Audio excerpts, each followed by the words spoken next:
Because that's what African Liberation Day is all about. And now we have a special treat for you all. We're going to ask the little brothers and sisters from the Young Pioneers to come forward, and they're going to do the Azania National Anthem. Let's give them a hand as they come.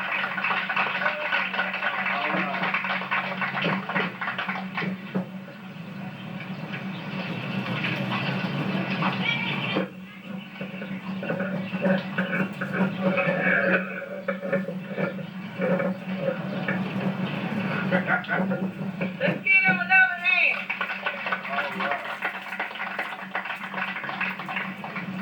Will everyone please stand?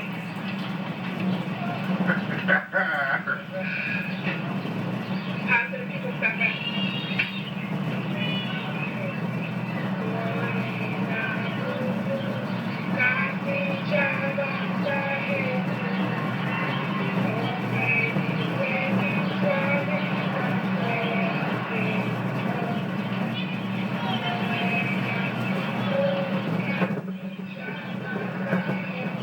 Louder.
Let's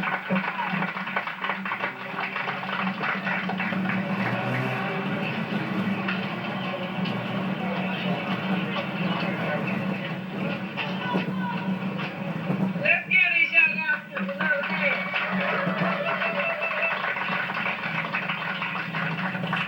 If we can get more strong little Africans like them, and our future gonna be all right, isn't that right? All right, we're gonna move right along.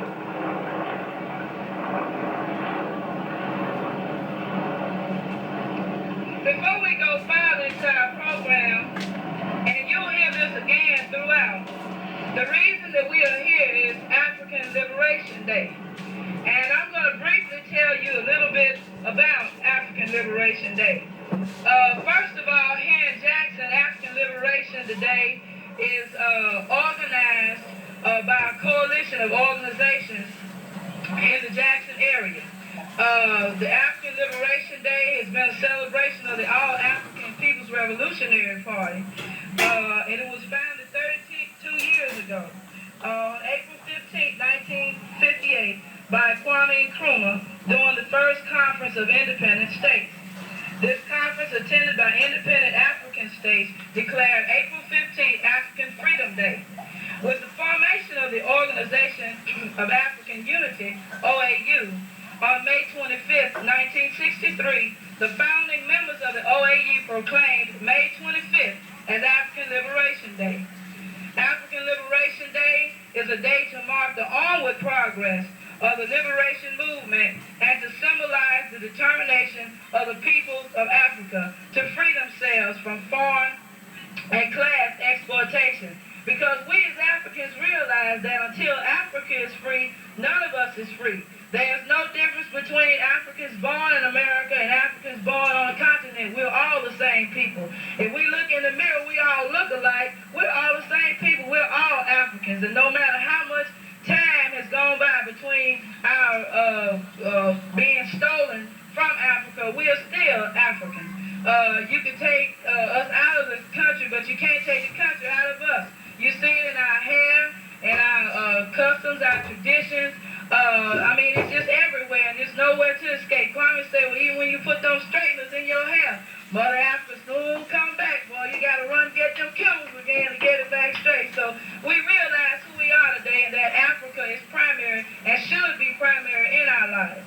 And I'm going to end this introduction by a quote from Malcolm X. Our hope is in a strong Africa. And when Africa is strong, our position in America will be one of respect.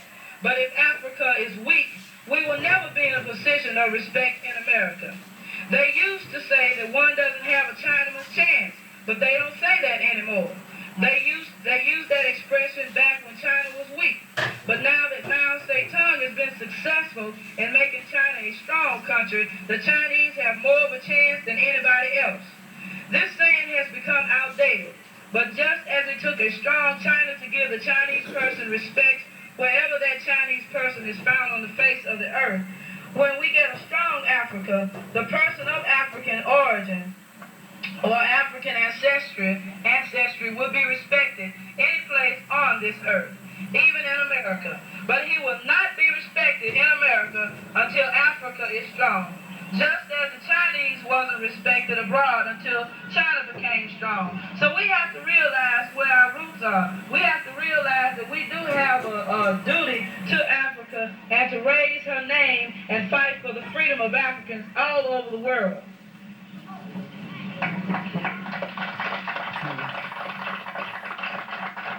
Now we will move on our program, and we're honored today to be favored by a welcome by a brother who is a councilman here in this Ward 3.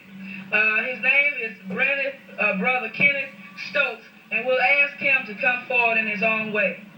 Let's give him a hand.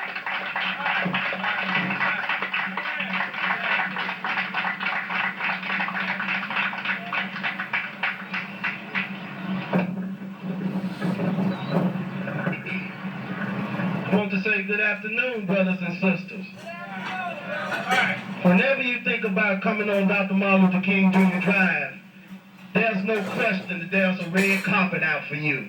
You're always welcome on Dr. Martin Luther King Jr. Drive. Always. Whenever you come into Ward 3, as long as I'm the council person for Ward 3, that same red carpet that you have for Dr. Martin Luther King Jr. Drive is always out for you also, whether I'm here or not. We just want you to know that your celebration is observed also by Ward 3, by the city of Jackson, and definitely by Kenneth Stokes. And I hope you have a good time. I understand you had a wonderful time last night. I'm sorry I couldn't make it, but I was going to make sure, without a doubt, I was going to be here today with you. And you keep up the good work, and don't let nothing stop you. You're welcome, welcome, welcome.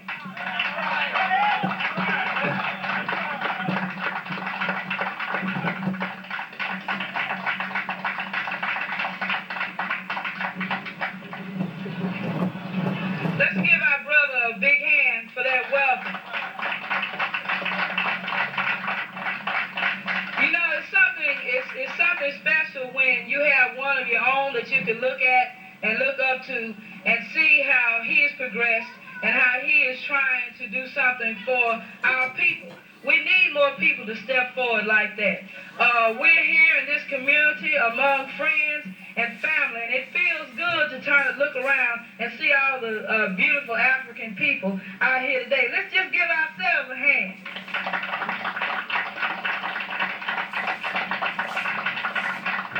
Well, I'm not here to talk all day, but I'm going to let these other brothers and sisters come on and come to you in their own way. And the first presenter we'll have is Brother Ali Shamsuddin of the Jackson March Jig, and we ask him to come forward.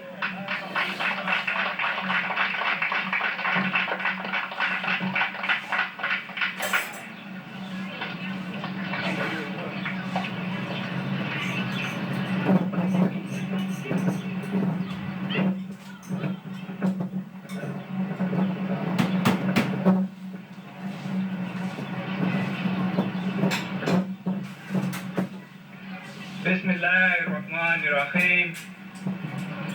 Alhamdulillahi Rabbil Alameen. Ar-Rahmanir-Rahim. Malik Yawmiddin. Iyyaka na'budu wa iyyaka nasta'in. Ihdinas siratal mustaqim. Siratal ladzina an'amta 'alaihim ghayril maghdubi 'alaihim waladdallin. Amen. Assalamu alaikum. With the name of God, the beneficent, the merciful, all praise are due to God, the Lord of all the world. We thank Allah for our presence, for our very existence. We thank Allah for today and for allowing us the strength, the determination, the fortitude, and the intelligence to understand the time and to utilize our energies positively to promote the time and to promote changes for the better. Today is being celebrated as African Liberation Day, the liberation of African people on the continent of Africa and on the continent of America. We are demanding our freedom and our self-determination. So we have to take charge of our time. We have to take charge of our faculties. We cannot allow ourselves to be distracted, diluted, or abused.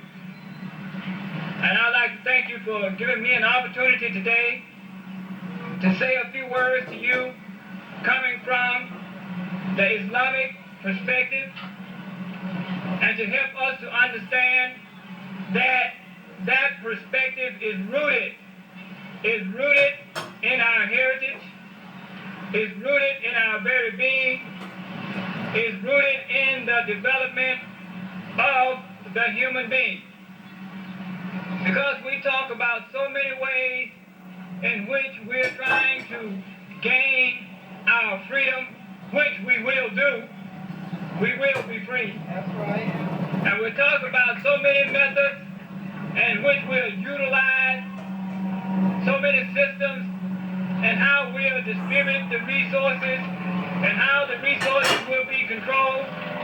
Capitalism as opposed to socialism, socialism as opposed to communism, or however.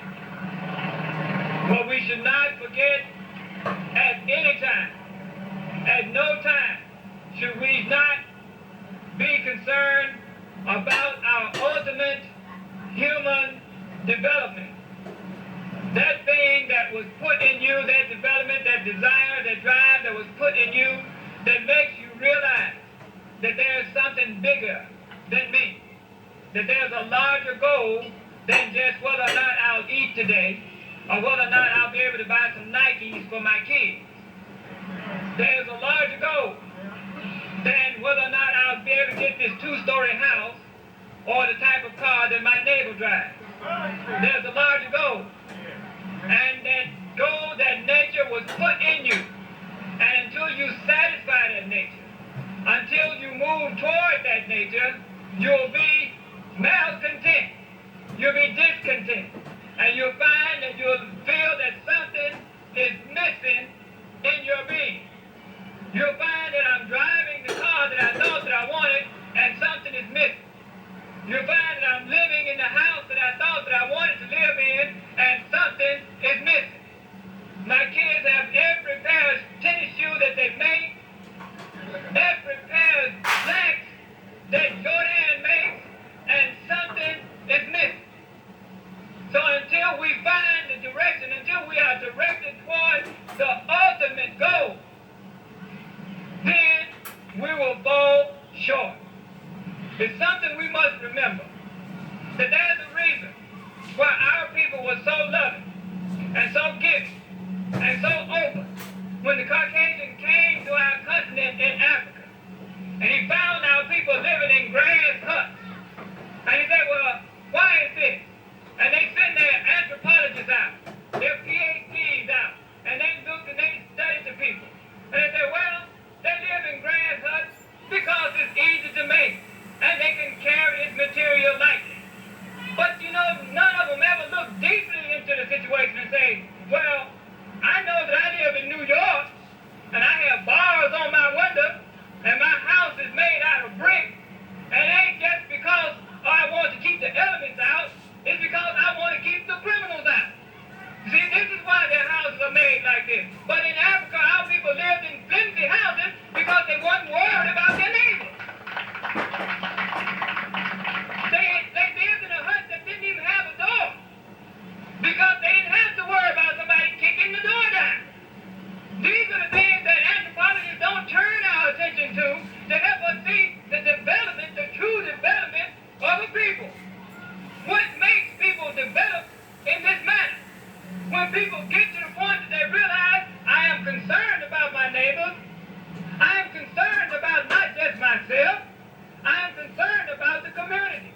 So therefore, when I create art, it's not to get paid, it's because I want to contribute something to the community. It's when I come up with some type of medicine, it's not so that I can become rich like Dr. Jonas Salk.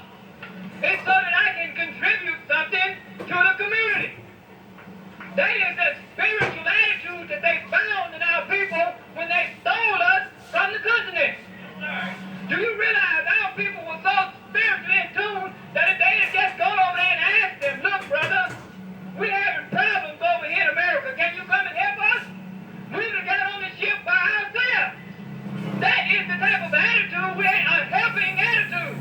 But they knew what they had in store for us when they got us here. You see, they knew that when they got us here, they didn't bring us here to mentally help them. They brought us here to physically help them. That is to be in bondage under them.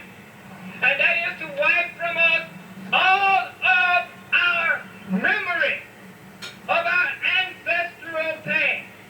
This is something that we must remember at all times. You must remember that God was a big portion of your life on the continent. You must remember that your community life revolved around your attitude for the Supreme Being. You must remember that on the continent of Africa, what kept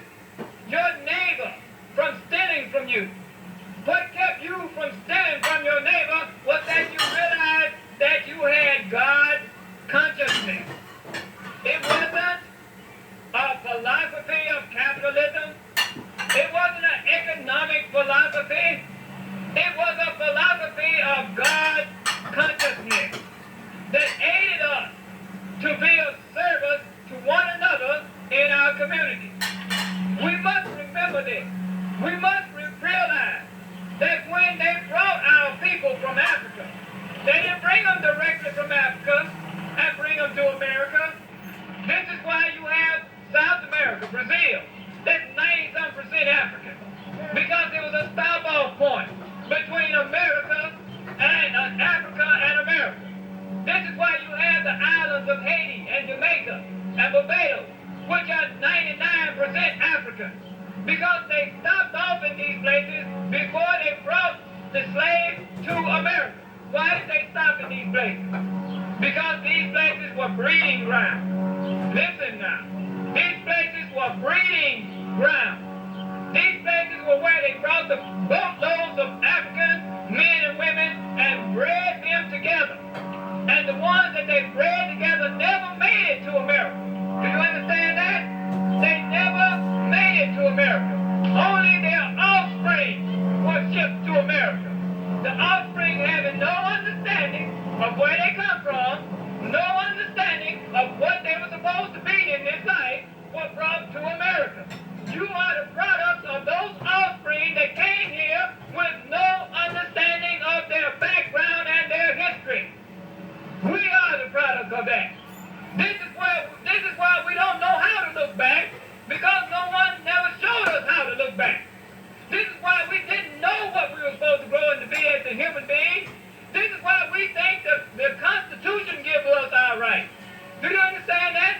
White people do not believe that the Constitution gives them their rights. White people understand they wrote the Constitution. The difference is the attitude. They understand that we wrote this Constitution and this Bill of Rights to serve us. So we can change it if we want to, or we can live by it if we want to. But we as Africans, we believe it is the Bill of Rights. We believe it is the Constitution that gives us our rights. When we develop and when we understand, brother and sister, that you were born in the womb of your mother to be a human being, preordained, not by the Constitution. When your father came together with your mother, they wasn't thinking about the Constitution. It wasn't the Constitution that brought them together. So we have to take that thought, we have to take that idea and develop on it. And realize, well, since the Constitution didn't put them together, since the Constitution didn't develop me, then I need to know what did. I need to know what is that power that brought me into existence. And I need to get in tune with that power. This is what's going to help us develop as Africans here in America, as Africans on the continent. People, let us realize that we are tied together. We are tied together as human beings. We are tied together as creatures of the Creator. We are tied together whether you want to be or not. We are tied together. Our destiny is so intertwined, brother, that when you go out and you misuse a sister, pretty soon you're going to get around to my sister. Pretty soon you're going to get around to my cousin. Pretty soon you're going to get around to my mother. If your attitude is to misuse women, pretty soon you're going to affect me. Do you understand that? Sister, if you don't understand how to take care of your children, pretty soon you're going to have my nephew. Pretty soon you're going to give birth to my cousin. Pretty soon you're going to give birth to someone that is in direct kin to me. Do you understand that? We are intertwined. And if you don't give birth to it, your daughter will. And if your son don't understand, then he'll abuse my daughter. Do you understand where we're coming from?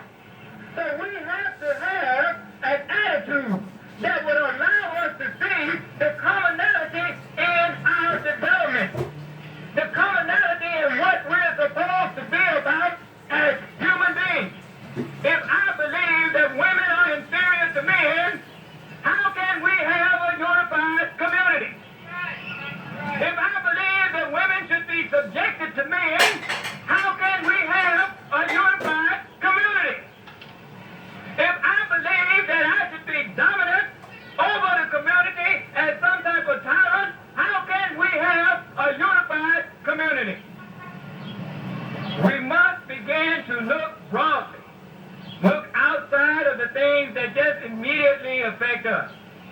Look at the total community spectrum. Look at the things that affect our total community life.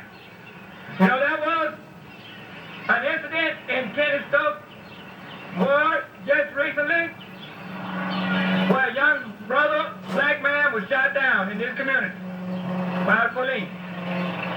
Murdered in this community. And you know, when we went to some black folks and we told them about the situation, some of them had the nerve to say, well, you know, he shouldn't have been out there with that gun. And I said, well, you know what you're going to say the next time? You're going to say, well, you know what? He shouldn't have been sitting in his living room. And the next time you're going to say, well, you know what? He should have had his doors locked. The next time you're going to say, well, you know what? He shouldn't have got them white folks mad at him.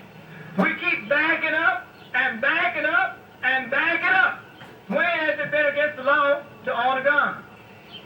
When did we say policemen to come in our community and be the judge, the jury, and the executioner? All in one. When did we do that? But see, when we get out of touch with our humanness, it's easy for us to look at our neighbor and not see him as a total human. That's just my neighbor. No, that's just the guy that lives next door. I don't know much about him. I don't know where he goes to work. I don't know his name. But you do know that he's a human being. And you do know that he was created for a purpose on this planet. So let us stay in tune.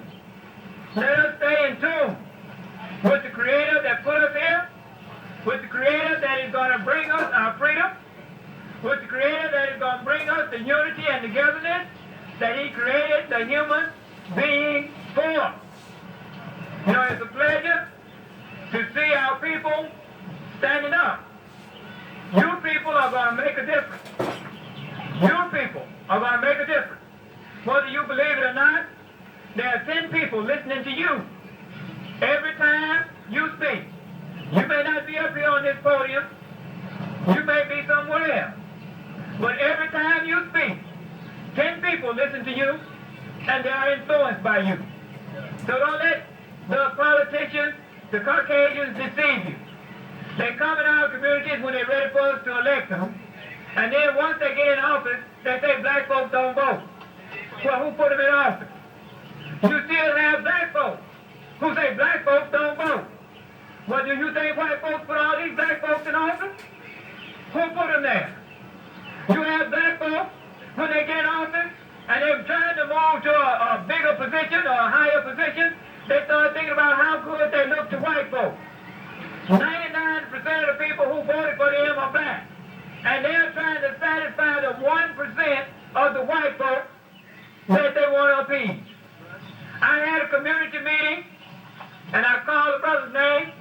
I invited Creole Calhoun when he was running for mayor to a community meeting. Somebody asked the brother, they said, brother, what are you going to do about the gang problem? The brother said, if you make me mayor, I'm going to build more jail. I started the shooting. I mean, listen, brother, you're going to have me invite you out in the black community to talk to black folks, and you're going to say you're going to build more jail. Something is desperately wrong here. But you know why he said that? Because there were 2 white folks sitting in the audience. I'm serious. Because there were 2 white folks sitting in the audience, and he didn't want to offend them. So he said, I'm in the middle of the road. I ain't nothing in the middle of the road but dead skunks and possums. So which one are you?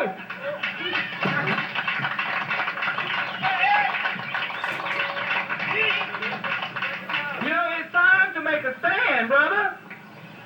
You know, black folks can put you in office, and black folks can take you out of office. And if it gets bad enough, brother, black folks can take you off this planet.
out for my job.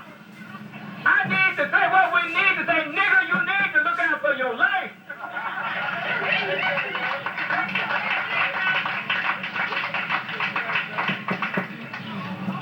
Don't you understand? I am tired of living in this condition. Because we get out and march these streets. We get out and hand out the leaflets. We get out and knock on the door. We get out because we're concerned about a change. We put our energy, blood, sweat, and tears to get you in a position, and you get there and say, well, you know, I got to look out for my job. That's serious business. That's serious business. Look around you and see what these so-called leaders are saying. I'm saying this to you people. I'm saying it to us. Look around and see what they're saying to you. When the Klan got ready to march through our neighborhood, I'm telling you, they were marching through our neighborhood. You look at the starting point of where they started, on Northwest Street. That's black folks. That's black folks that live on both sides of that street.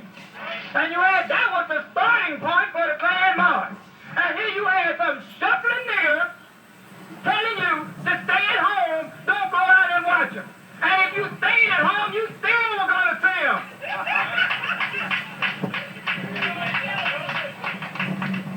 You didn't have to go anywhere. They want to intimidate us wherever we are.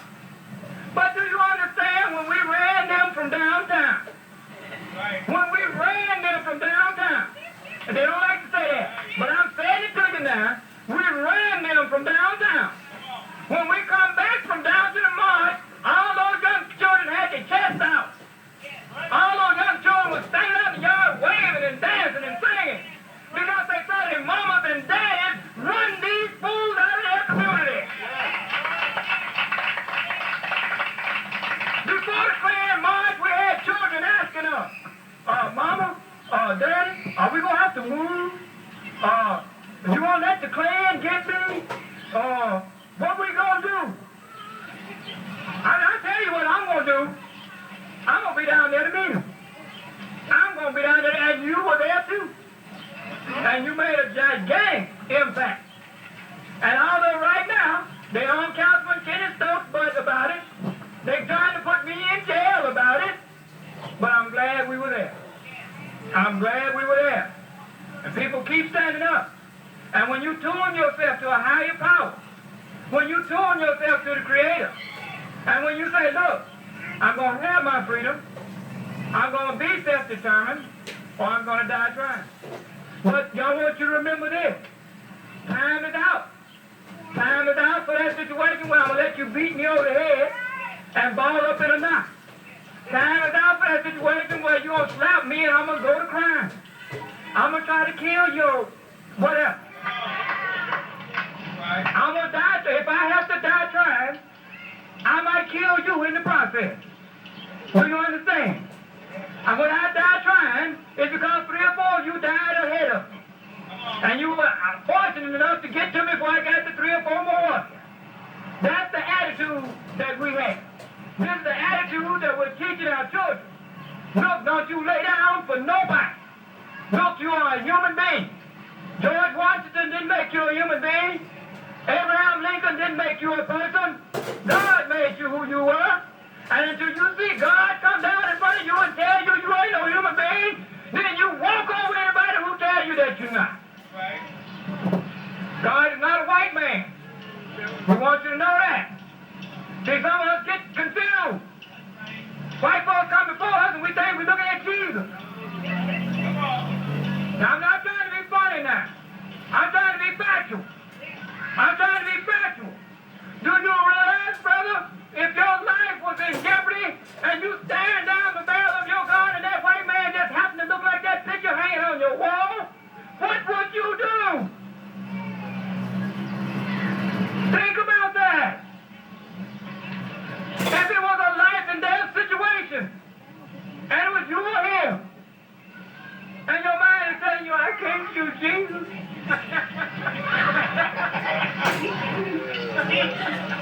Think about it. When you understand that God is not in a form form. That God created all forms. That God created you. And God cares about you. That God cares about you just as much as anybody on this planet. Whether you come from Africa or Jamaica or America, God cares about you as much as anybody He created anytime, anywhere. You have to understand that. The Constitution didn't give you that. God gave you that. You have to internalize that. You have to teach your children that. Mothers, you have to believe that. You have to believe that, child, I don't care if you're in an all-black environment, if you're in an all-black school. You don't have to sit next to white folks to be somebody. You don't have to go to the restaurant with white folks to be somebody. You don't have to go to school with them to be somebody. I can teach you who you need to be. This is what the mothers should be telling their children. Mothers, you should be saying, damn it, Santa Claus ain't no white man. Mothers, you need to be doing that.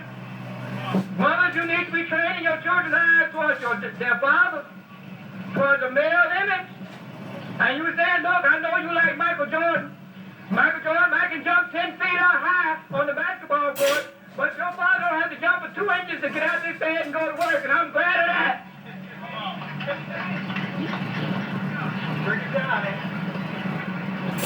Your daddy might not can't run 100 yards in 9 seconds, but he can get to his car fast enough to get to work. And I love him for it. Your daddy may not can't lift the heaviest burden in the world, but he can do enough to bring a paycheck, whatever it is, in his house. And I love him for it. This is the type of attitude that we need to take to our children, so that they can love us, so they can respect us, and they can look toward the men in their community like they look toward all these other men. Tell them, look, Superman is a black man. Superman is that man that you see leaving out of here and coming in here every evening. That's Superman. That man is your daddy. You need to tell them that.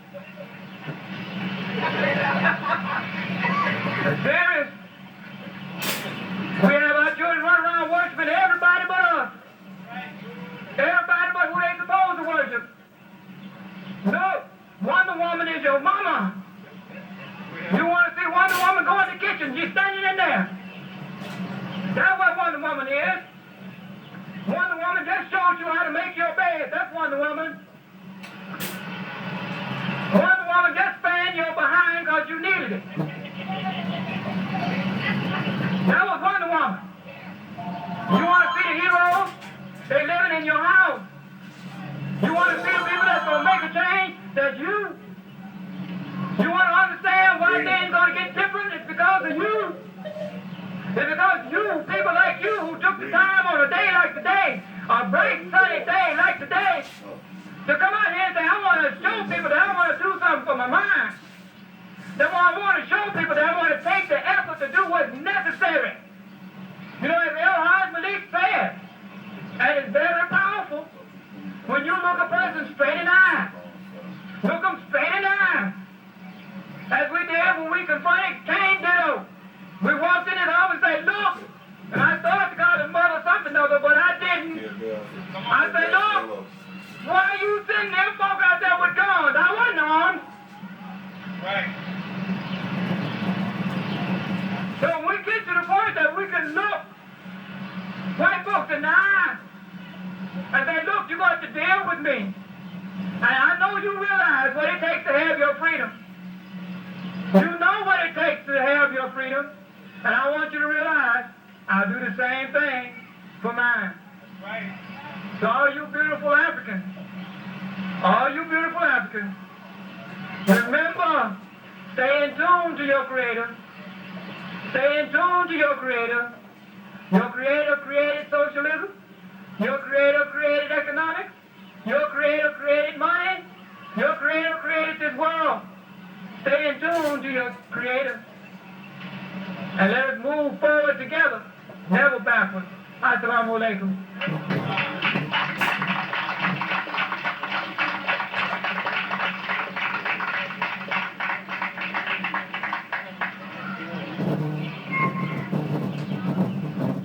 In anything we do, we must be organized.